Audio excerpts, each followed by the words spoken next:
Bienvenidos al canal de la física. Estamos con este problema súper interesante que dice lo siguiente. En el interior de un cono invertido que gira con una velocidad angular omega constante con respecto a su eje de simetría, puesto en posición vertical, como se muestra en la figura, se encuentra una partícula de masa m en reposo relativo respecto al cono a una distancia d de su vértice. El coeficiente de roce estático entre la partícula y la superficie es mu. Esto no es suficiente para mantener la partícula en la posición indicada en la figura si la superficie dejara de girar. Determine el intervalo de valores posibles de omega 0 para los cuales la partícula se mantiene en reposo relativo. Muy interesante.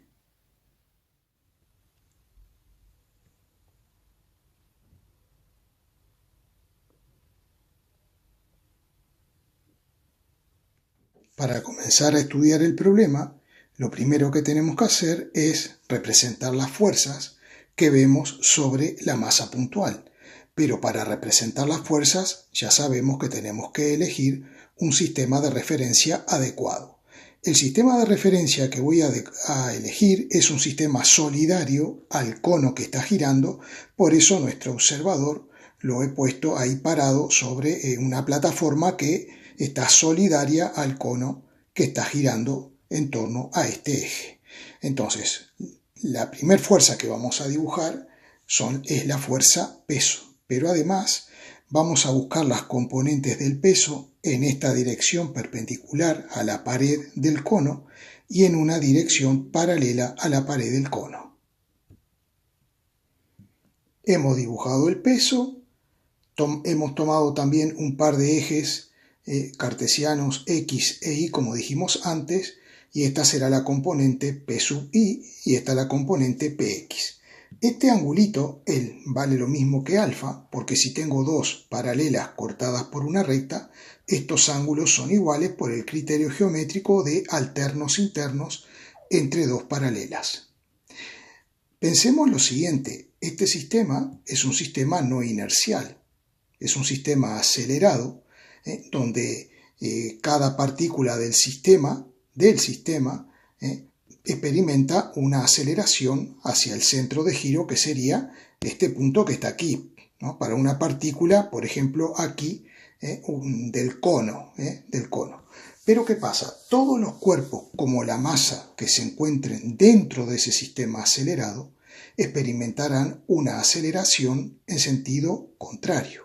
Y por lo tanto, de acuerdo al invento que hemos nombrado otras veces, existirá una fuerza en este sentido, que le llamaremos fuerza ficticia. Vamos a hacerla ahí con el colorcito. Vamos a poner fuerza ficticia.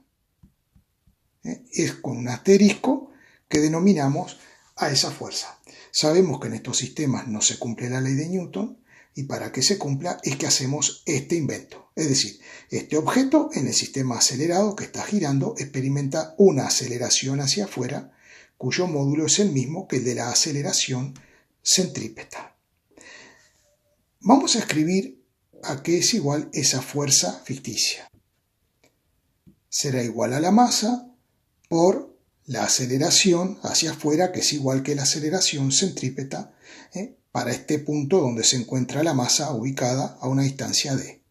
R es el radio con el cual está girando esta masa. Como tenemos el ángulo y la hipotenusa d, podemos escribir que R es igual a d por el seno de alfa. Y haciendo la sustitución correspondiente en la fuerza ficticia, nos quedará esta expresión. Ahora vamos a buscar las componentes de la fuerza ficticia según el eje X y según el eje Y.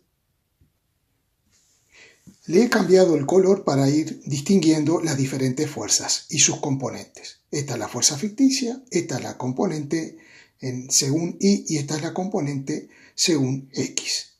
Bueno, y la fuerza que me está faltando es la fuerza de reacción de la pared del cono o fuerza normal. Teniendo en cuenta lo que dice la letra, y suponiendo que la partícula bajo esta acción de fuerzas se encuentra en reposo, a pesar de que se nos dice que hay rozamiento, para que la partícula esté en reposo, no hace falta que actúe el rozamiento. Simplemente basta con que la sumatoria de fuerzas en este eje valga 0 y que la sumatoria de fuerzas en este eje también valga 0. Vamos a escribirlo. Considerando las x positivas hacia arriba y las y positivas hacia arriba, vamos a escribir la sumatoria de fuerzas en x. Entonces me quedaría fuerza en x ficticia según y menos px según y. Esto será igual a 0. Por lo tanto, dividiendo ambos miembros de la igualdad entre el vector unitario y, finalmente llegamos a esta relación de módulo, que la fuerza ficticia en x tendrá el mismo módulo que px. La fuerza ficticia en x, ¿cómo la puedo calcular? Pues como esta figura es un paralelogramo, que al fin y al cabo es un rectángulo, la fuerza ficticia, este lado es igual que este, que es el cateto opuesto al ángulo alfa. Por lo tanto, podré escribir que la fuerza ficticia en x simplemente es la fuerza ficticia, o sea, masa por omega 0 al cuadrado por d por seno de alfa por el seno de alfa, o sea, por seno cuadrado de alfa, y esto será igual a la componente px, que será p por el coseno de alfa, y el peso será m por g por coseno de alfa. Podemos simplificar la masa y a partir de aquí calcular la velocidad angular omega, para la cual la masa estará en reposo sin necesidad de que aún empiece a actuar la fuerza de rozamiento. Nos quedará este valor.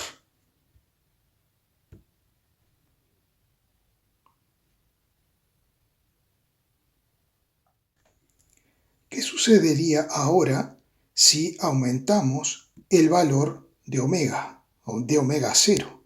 Entonces vamos a ponerlo así. Si omega 0 aumenta, vamos a ponerlo así que nosotros nos entendemos de esa forma. Entonces, ¿qué sucedería? Sucedería que la fuerza ficticia aumentaría también. Entonces, la fuerza ficticia también aumentaría. Si aumenta la fuerza ficticia, aumentará esta componente. Entonces, esta componente se hará mayor que el peso x y por lo tanto el objeto querrá moverse hacia arriba. Pero en cuanto quiera moverse hacia arriba, aparecerá una fuerza de rozamiento hacia abajo, en sentido contrario.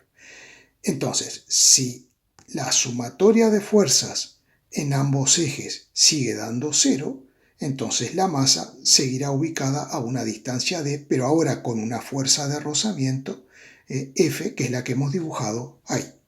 Entonces, ¿qué podríamos escribir? Podríamos escribir que la sumatoria de fuerzas en x es igual a 0, o sea, si ocurriera esto, entonces me quedaría que la componente de la fuerza ficticia según x, que dijimos que era la fuerza ficticia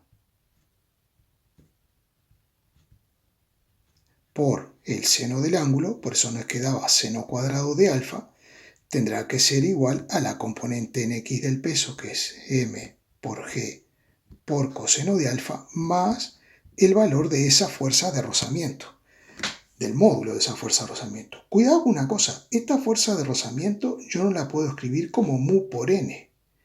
Esta fuerza de rozamiento estática puede crecer hasta un cierto valor límite, que es mu por la normal. Pero esa es la única que yo puedo escribir como mu por la normal, la máxima fuerza de rozamiento estática, que es la que va a mantener a este cuerpo en reposo. Mientras tanto no llegue a ese valor límite, yo podré ir aumentando omega, y esta fuerza, conforme aumenta esta fuerza ficticia, aumenta esta componente, pero conforme aumenta esta componente, aumenta la fuerza de rozamiento y el objeto seguirá en reposo. también decir que al aumentar la fuerza ficticia aumentará esta componente, pero lo único que ocurrirá es que aumentará la normal, es decir, la pared del cono hará una fuerza mayor perpendicular a la propia pared sobre la masa. Despejando omega prima nos quedará esta relación.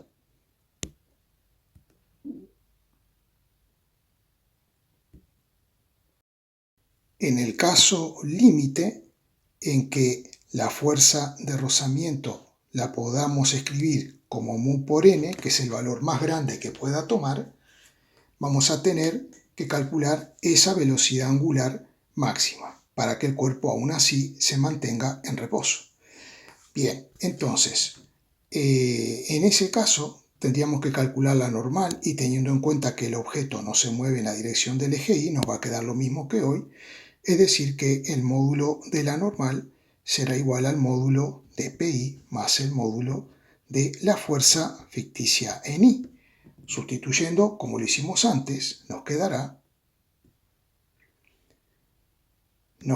esta expresión para la normal y sustituyendo la fuerza de rozamiento por mu por la normal, llegamos a esta expresión. Pero vemos que aquí nos aparece esa omega prima máxima, que sería esta, y aquí también. Entonces, como esto va bajo una raíz cuadrada, lo que voy a hacer es elevar al cuadrado ambos miembros de la igualdad, por lo cual a la derecha del signo igual se me va la raíz cuadrada y aquí me quedaría omega prima al cuadrado, para poder despejar así omega prima.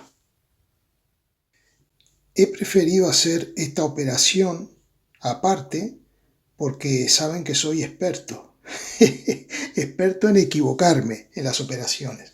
Entonces vamos a ver. Lo primero que hago es transponer esto que está en el denominador al primer miembro multiplicando, ¿no? Y me queda de esta forma.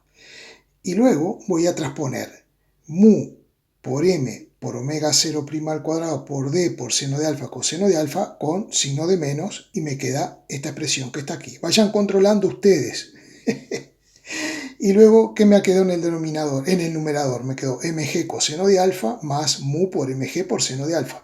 Sacando factor común mg me queda coseno de alfa más mu por seno de alfa. Espero no haberme equivocado. Bien, y ahora vamos a agrupar términos en omega prima al cuadrado para después poder despejar. Bueno, agrupando términos, esto es lo que me queda, y luego despejando y poniendo la raíz cuadrada me queda esto.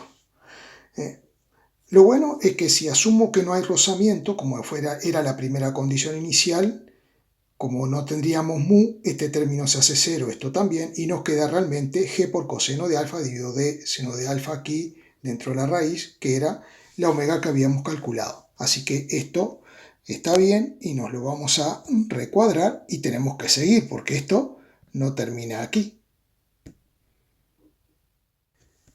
Repasando un poco, desde esta frecuencia hasta esta frecuencia máxima, en todo ese rango de frecuencias, el cuerpo permanecerá en reposo.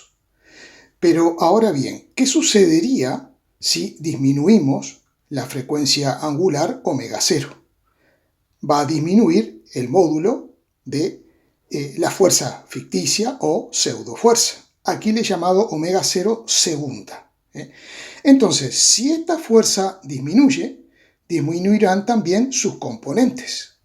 Por lo tanto, fuera de esta situación, esta componente en X de la fuerza ficticia será menor que Px. La tendencia del cuerpo será que quiere deslizar hacia abajo. Por lo tanto, la fuerza de rozamiento aparecerá hacia arriba.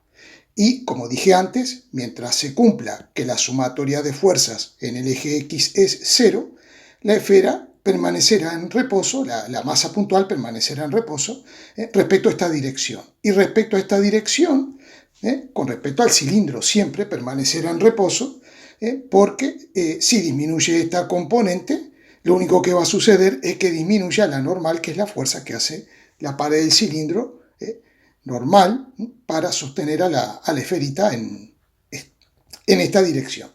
Es decir, que el planteo de la normal no va a cambiar. El módulo de la normal seguirá siendo la suma de los módulos de estas componentes. Y por tanto, lo único que cambiaría aquí es el análisis en el eje X, donde nos quedaría que el módulo de Px tendrá que ser igual al módulo de la fuerza ficticia en X más el módulo de la fuerza de rozamiento. Entonces, despejando omega 0 segunda, nos queda esta expresión. Ahora tenemos que ver cuál es la mínima omega 0 segunda. Para eso, la fuerza de rozamiento tendrá que tener su valor máximo e igual a mu por la normal. Recordando que la fuerza de rozamiento la vamos a calcular exactamente de la misma forma, sustituyendo ahí adentro, nos quedará lo siguiente.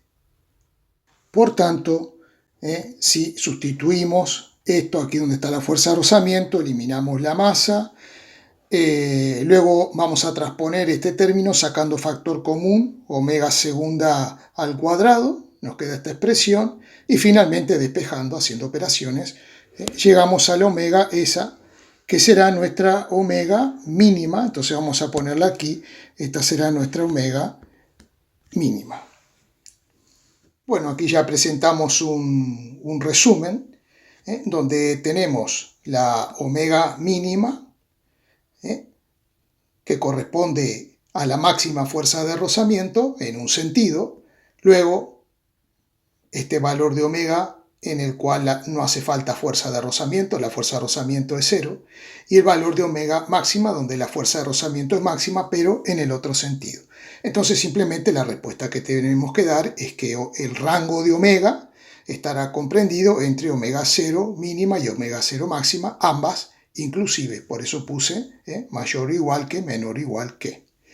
Bueno, espero que se haya entendido y deseo una vez más agradecer de todo corazón a aquellos que pinchan el cuadradito rojo y se suscriben.